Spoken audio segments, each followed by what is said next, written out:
Oke, baik. Assalamualaikum warahmatullahi wabarakatuh.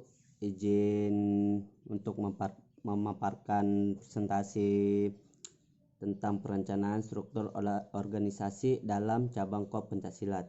Sebelumnya, perkenalkan nama saya Abdurrahman, NIK saya 16016170002. Kita langsung aja.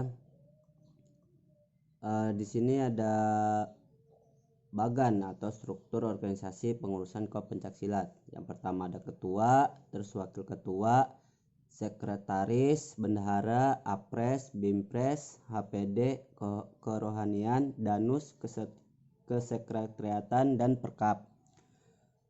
Yang pertama, ketua. Di situ ada tugas ketua, yaitu pertama, memimpin dan mengendalikan kegiatan para anggota pengurus dalam melaksanakan tugasnya. Yang kedua, mewakili organisasi ke luar maupun ke dalam kampus. Yang ketiga, memimpin pelaksanaan program kerja setiap sesi-sesinya. Terus ada kriteria sebagai ketua. Pertama itu berpengalaman, bertanggung jawab, bersifat netral dan tidak pilih kasih, amanah dan jujur, tegas dan disiplin. Yang kedua, wakil ketua. Tugas wakil ketua membantu ketua dalam membuat program kerja jangka pendek dan jangka panjang, pelaksananya serta mengorganisasinya.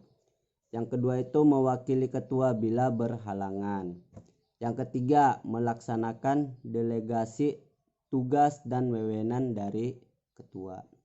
Terus kriteria wakil ketua yang diinginkan. Yang pertama, berpengalaman, bertanggung jawab, bersifat netral dan tidak pilih kasih, mempunyai banyak ide atau inovatif, disiplin, selalu siap dalam mewakili ketua yang berhalangan hadir.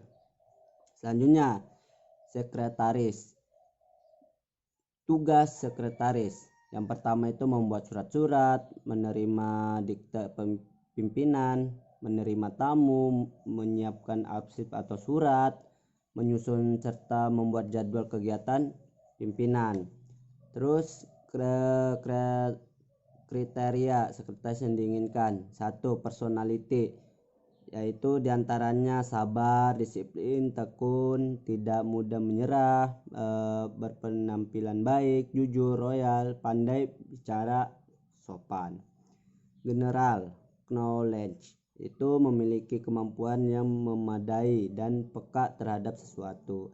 Skill, yang ketiga skill dan teknik, meliputi kemampuan mengetik, korespondensi dan kearsipan. Yang keempat, special knowledge, memiliki kemampuan spesial sebagai sekretaris. Terus yang kelima, praktik, memiliki kemampuan melaksanakan tugas seperti surat menyurat dan kegiatan pimpinan. Selanjutnya, bendahara. Tugas seorang bendahara membuat rencana anggota pengeluaran belanja organisasi atau RAPBO. Terus kedua, menyimpan dan mengeluarkan uang untuk kebutuhan organisasi. Yang ketiga, menyusun pembukaan untuk satu periode kepengurusan. Keempat, mengelola bukti transfer keuangan. Terus kriteria bendahara yang diinginkan itu amanah, dapat dipercaya dan jujur, pribadi yang tegas, tidak memiliki niatan mencuri dan memalsukan data pembuatan transaksi apapun, bertanggung jawab atas tugas yang sudah dilimpahkan kepada seseorang bendahara. Selanjutnya, apres. Tugas apres ini membuat gerakan atraksi atau menampilkan atraksi saat pembukaan event ataupun event setiap cabur yang akan mengadakan event. Yang kedua itu membuat keterampilan seni bela diri. Terus kriteria seorang bimpres itu jujur, amanah, tegas, komitmen dan tanggung jawab, loyalitas dan disiplin. Selanjutnya, bimpres. Tugas seorang BIMPRES yang pertama itu melatih setiap anggota organisasi yang terlibat di dalam latihan. Yang kedua itu membuat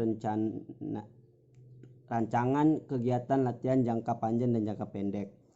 Terus yang ketiga itu membawa anggota yang akan mengikuti kejuaraan. Yang keempat, memotivasi anggota dalam latihan, meningkatkan prestasi anggota.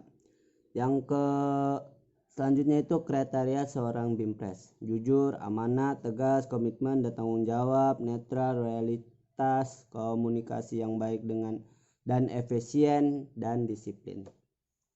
Selanjutnya itu HPD. Tugas seorang HPD menginformasikan kegiatan kepada semua anggota, mengundang anggota untuk mengikuti kegiatan, mempublikasikan dan mendokumentasikan kegiatan.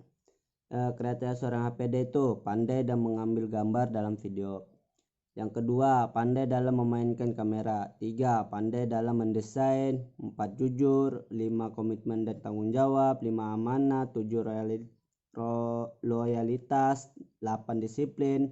6, komunikasi yang baik. 10, teliti. Terus selanjutnya itu kerohanian. Tugas seorang kerohanian itu yang pertama mengadakan pengajian dalam organisasi. Kedua, memimpin setiap kegiatan kerohanian. Yang ketiga itu mengadakan buka puasa sekaligus silaturahmi dalam organisasi.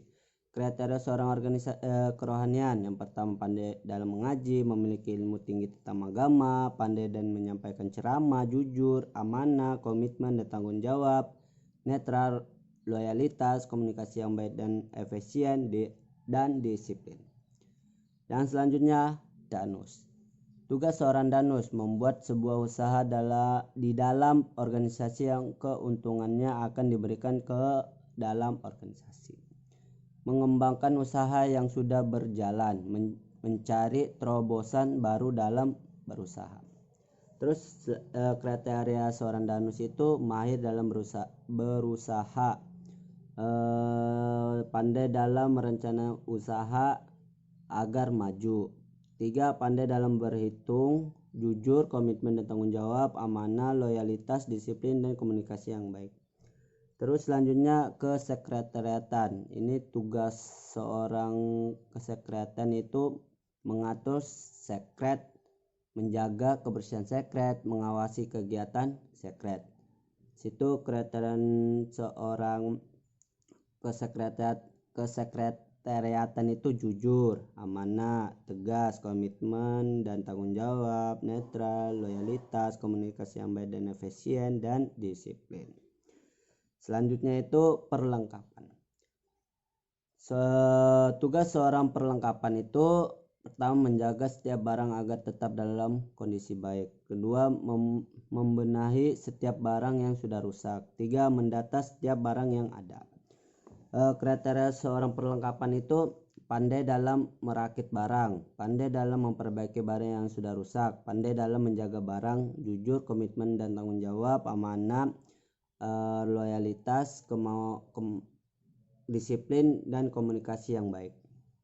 Selanjutnya, baik, sekian dari presentasi dari saya. Wassalamualaikum warahmatullahi wabarakatuh.